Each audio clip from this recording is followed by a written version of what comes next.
स्वतःचं अस्तित्व टिकवण्यासाठी तुम्ही प्रयत्न सुरू केले की तुम्हाला कशी ताकद भेटत जाते आणि तुम्ही त्या परिस्थितीमधून नक्कीच बाहेर पडता.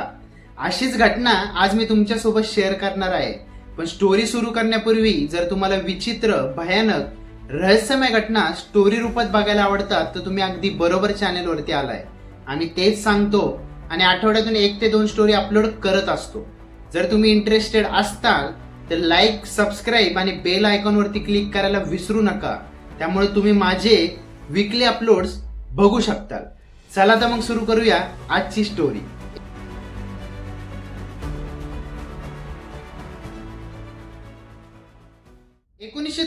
मध्ये 39 वर्षाच्या मारो प्रॉस्पेरी यांनी अतिशय निर्दयी मानल्या जाणाऱ्या मॅरेथॉन मध्ये भाग घेतला होता, जी 6 दिवस तुमची सहनशक्तीची परीक्षा घेते. यामध्ये सहारा वाळवंटामधून जवळपास 250 किलोमीटरचा रस्ता पूर्ण करायचा असतो. ही स्पर्धा जगातल्या सर्वात अवघड मॅरेथॉन पैकी एक बोलली जाते. प्रॉस्पेरी हा जुना ऑलिम्पिक ॲथलीट होता, त्यामुळे प्रॉस्पेरीने स्वतःचा फिटनेस एकदम व्यवस्थित ठेवला होता. तसा तो इटलीमध्ये पोलीस ऑफिसर म्हणून सुद्धा काम करत होता, त्यामुळे तो शारीरिक दृष्ट्या भरपूर सक्रिय होता. आता ही स्पर्धा असलेला प्रदेश इतका भयंकर आहे की यामध्ये भाग घेतलेल्या प्रत्येक स्पर्धकांनी आयोजकांना लिहून दिलेलं असतं की जर ते रेसमध्ये मृत्युमुखी पडले तर त्यांची बॉडी कुठल्या पत्त्यावरती पाठवायची आहे. आता या रेससाठी प्रॉस्पेरीने ठरवलं होतं तो दिवसाला जवळपास 40 ते 42 किलोमीटर पळणार होता, ज्यामुळे 6 दिवसात तो ही रेस पूर्ण करू शकेल. आणि त्याचा प्रयत्न राहणार होता की तो शरीराला कमीत कमी पाणी देत राहणार, जेणेकरून शरीराला कमी पाण्याची सवय होऊन शरीर डिहायड्रेट होणार नाही.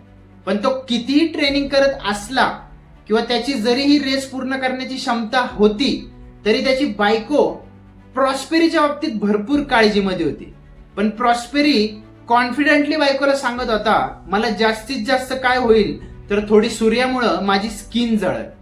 आता एप्रिल 10च्या दिवशी मोरोक्को मधून मॅरेथॉन एकदम व्यवस्थित सुरू झाली. प्रॉस्पेरी जवळपास नेहमी सर्वात पुढेच असायचा. तो नेहमी दिवस संपल्यानंतर त्या दिवसाच्या एंड पॉइंटला पोहोचणारा पहिला इटालियन असायचा.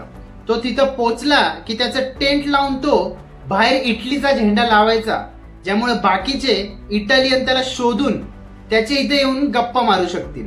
आणि तो म्हणतो माझ्या रेसचा सर्वात आवडता भाग तोच होता. पण लवकरच गोष्टी बिघडायला लागल्या. रेसच्या 4थ्या दिवशी जो सर्वात लांब आणि अवघड असलेला फेज होता, त्या दिवशी सकाळी प्रॉस्पेरीने रेस सुरू केली. त्यावेळी वातावरण भरपूर हवा सुटल्यासारखं झालं होतं. त्यांनी बघितलं की तो आता 2 छोट्या वाळवंटातल्या टेकड्यांमधून चालला होता. त्याला लक्षात आलं की त्याच्या सोबतचे सर्वजण जोरात पुढे निघून गेले, त्यामुळे तो आता पुढे स्वतःच स्पीड वाढून निघाला. पण त्याच वेळी अचानक खूप मोठं सँडस्टॉर्म त्याच्या आजूबाजूला तयार झालं, त्यामुळे त्याला समोरचं दिसणं पूर्ण अवघड झालं. जरी त्याला आता पुढचं काही दिसत नव्हतं तरी त्याने कसंबसं इकडे तिकडे हात लावत एक मोठा दगड शोधला आणि वादळापासून वाचण्यासाठी तो त्याच्या मागं लपून बसला. तो आता विचार करत होता, थोडा वेळ थांबून वादळ संपायची वाट बघू आणि त्याच्यानंतर परत रेस सुरू करू. पण ते सँडस्टॉर्म जवळपास 8 तास चालू राहिलं आणि जेव्हा ते वादळ पूर्ण थांबलं तेव्हा वाळवंटात आता संध्याकाळ झाली होती. आता पुढचं काहीच दिसत नव्हतं, त्यामुळे प्रॉस्पेरीने त्या दिवशी तिथंच राहायचं ठरवलं. पण प्रॉस्पेरी आपण सर्व्हायव्हल मोड मध्ये आहे असा विचार करत नव्हता, तर त्याला ह्याचं दुःख होतं की आतापर्यंत आपण 4थ्या नंबरवरती होतो, पण आता या वादळामुळं आपण शेवटी राहणार. त्यामुळे जेव्हा तो रात्री झोपायला गेला तेव्हा तो विचार करत होता, उद्या लवकरात लवकर जास्तीत जास्त स्पीड मध्ये पळायचा प्रयत्न करू, जेणेकरून आपला नंबर शेवटी येणार नाही. पण दुसऱ्या दिवशी जेव्हा सूर्योदय झाला, प्रॉस्पेरीला लक्षात आलं की खूप मोठा प्रॉब्लेम झालाय.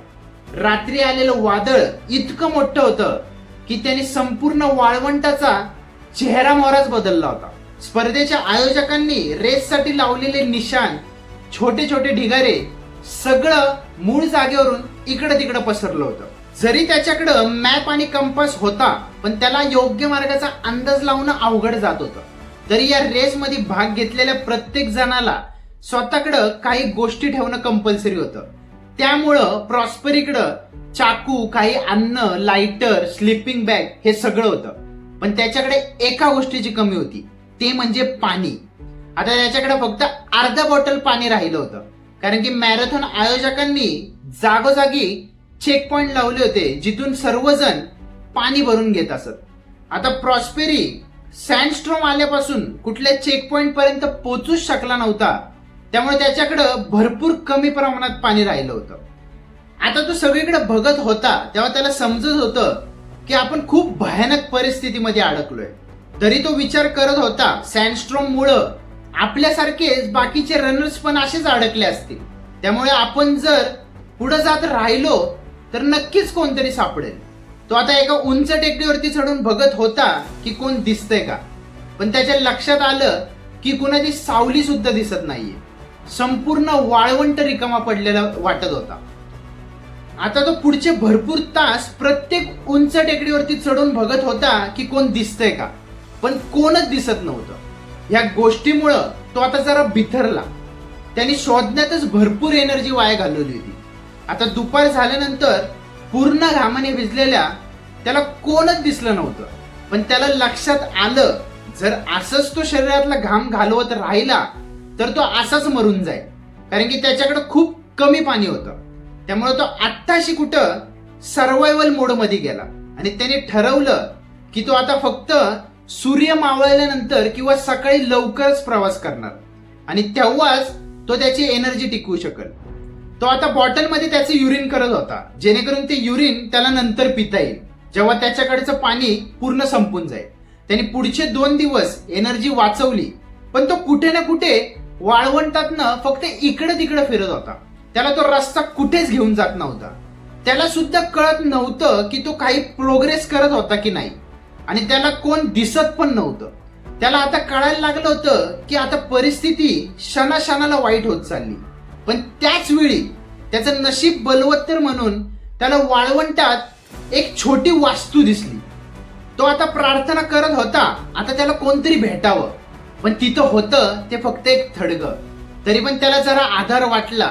त्याच्या डोक्यावरती आता एक छत होतं आणि त्याने जेव्हा वरती छताकडे बघितलं तेव्हा त्याला जवळपास 100 वटवागळं वरती छताला लटकलेल्या अवस्थेत दिसली. आता या क्षणाला त्याला भरपूर भूक आणि तहान लागली होती.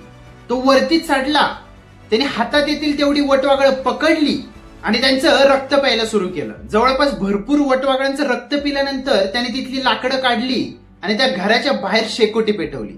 त्याचा हेतू होता की शेकोटी बघून वरतून जाणाऱ्या किंवा त्याला शोधत आलेल्या विमानांना तो सिग्नल देऊ शकेल. त्याने आग पेटवली आणि आता तो विचार करत होता कोणीतरी त्याला लवकरच शोधल. पण 3 ते 4 दिवस निघून गेले. वरतून विमान, हेलिकॉप्टर सुद्धा गेलं, पण त्याला कुणीच बघितलं. आता हे 3 ते 4 दिवस घालवल्यानंतर त्याच्या लक्षात आलं की जवळपास वाळवंटात 8 ते 10 दिवस पूर्ण होऊन सुद्धा जर आपल्याला कोण शोधायला येत नाहीये म्हणजे आपला शेवट लवकरच होणार आहे. आता त्याच्या जवळचं सगळं संपत आल्यानंतर त्याला लक्षात आलं तो तडफडत मरणार होता. त्यामुळे त्याने ठरवलं तो हे सगळं पटकन संपवणार आहे. आता त्याला स्वतःचा जीव घ्यायचा होता, पण त्याला जीव घ्यायचं दुःख होत नव्हतं. तर तो विचार करत होता जर आपण या घराच्या आत स्वतःला मारून टाकलं तर जास्त चान्सेस आहेत की त्याची बॉडी लवकर तरी सापडेल, कारण की जर तो वाळवंटात मेला तर त्याचं शरीर वाळूने संपूर्ण झाकून जाईल. आता त्याने तिथला कोळसा उचलला आणि त्या घराच्या भिंतीवरती बायकोसाठी शेवटचा मेसेज लिहिला. चाकू घेतला आणि हाताची नस कापली आणि मरायची वाट बघत तो आडवा पडून राहिला. पण दुसऱ्या दिवशी सकाळी त्याला जाग आली. त्याचं काहीच रक्त नव्हतं गेलं, कारण की त्याचं रक्त संपूर्ण घट्ट झालं होतं, ज्यामुळे तो मरणं अशक्य होतं. त्याने ही गोष्ट दैवी चमत्कार म्हणून घेतली की देवाला त्याला जगवायचंय. तो आता जगण्यासाठी पूर्ण मोटिवेट झाला. आता त्याने ती जागा सोडण्याचा निर्णय घेतला. त्याने ठरवलं की आपण आता तेच केलं पाहिजे जे मॅरेथॉन ऑर्गनायझर्सनी सुरुवातीला सांगितलं होतं. ते म्हणजे सूर्यास्त ज्या दिशेला होतो त्या दिशेच्या ढगांसोबत चालत राहिलं तर ते ढग कुठं ना कुठं तुम्हाला मानवी वस्तीपाशी नक्कीच पोहोचवतील. तसा प्रॉस्पेरी उठला आणि त्या दिशेला निघाला ज्या दिशेला हे ढग वाहत होते. 1 ते 2 दिवस तो चालत राहिला. वाळवंटात जे साप सरडे जे भेटल ते कच्च खात खात तो पुढे चालत राहिला. तो विचार करत होता काही करायला लागलं तरी चालेल, पण आता आपल्याला जगायचंय. आता तो इतका डिहायड्रेट झाला होता की तो अजिबात युरिन करू शकत नव्हता. तो आता जे झाड दिसल त्याला पिळून त्याच्यातलं पाणी पित होता आणि तो त्याच्या शरीराला आलेला घाम सुद्धा पुसून पिऊन हायड्रेट राहायचा प्रयत्न करत होता. आणि जवळपास 9व्या दिवशी त्याला लांब एका टेकडीवरती वाळवंटात राहणाऱ्या लोकांची एक छोटी मुलगी दिसली. त्या मुलीने जसं प्रॉस्पेरीला बघितलं तशी ती घाबरून पळत सुटली. प्रॉस्पेरीने ते बघून संपूर्ण आशा सोडून दिली, कारण की त्या मुलीच्या मागे पळायची अजिबात ताकद राहिली नव्हती. पण ती मुलगी त्यांची वस्ती असलेल्या घराकडे पळाली होती. तिने घरात या वाळवंटात फिरणाऱ्या माणसाबद्दल सांगितलं. ते पळत त्या टेकडीवरती आले. त्यांनी प्रॉस्पेरीला बरोबर घेतलं, त्यांच्या घरात नेऊन त्याला खायला अन्न आणि पाणी दिलं. त्यांनी तिथल्या जवळच्या पोलिसांना बोलवलं आणि जेव्हा त्याला तिथल्या पोलीस स्टेशनला नेलं गेलं तेव्हा प्रॉस्पेरीला कळालं होतं जवळपास तो जिथून हरवला होता तिथून तो 290 किलोमीटर चालत अल्जेरिया देशात आला होता. प्रॉस्पेरीची बायको आणि रेस ऑर्गनायझर्सनी प्रॉस्पेरीला शोधण्याचा प्रयत्न केला होता, पण त्यांना फक्त सापडलं होतं ते म्हणजे प्रॉस्पेरीची शूलेस. त्यामुळे त्यांना वाटलं तो मेला आहे. पुढे प्रॉस्पेरीला या अग्निपरीक्षेतून रिकव्हर व्हायला जवळपास 2 वर्ष लागले, पण त्यांनी त्याच्यानंतर अजून जवळपास 8 वाळवंटातल्या मॅरेथॉन मध्ये भाग घेतला. चला, आजच्या पुरते इतकंच होतं. ही स्टोरी नक्कीच तुम्हाला इंटरेस्टिंग वाटली असेल, त्यामुळे लाईक, कमेंट आणि सबस्क्राईब करायला विसरू नका. जर माझ्यापर्यंत पोहोचायचं असेल तर माझे सोशल मीडिया हँडल्स डिस्क्रिप्शन मध्ये मेन्शन केले आहेत. तिथे तुम्ही तुमच्यासोबत घडलेल्या घटना सुद्धा शेअर करू शकता. तुम्हाला पुन्हा बघण्याची इच्छा व्यक्त करतो आणि नक्कीच पुन्हा भेटू. धन्यवाद.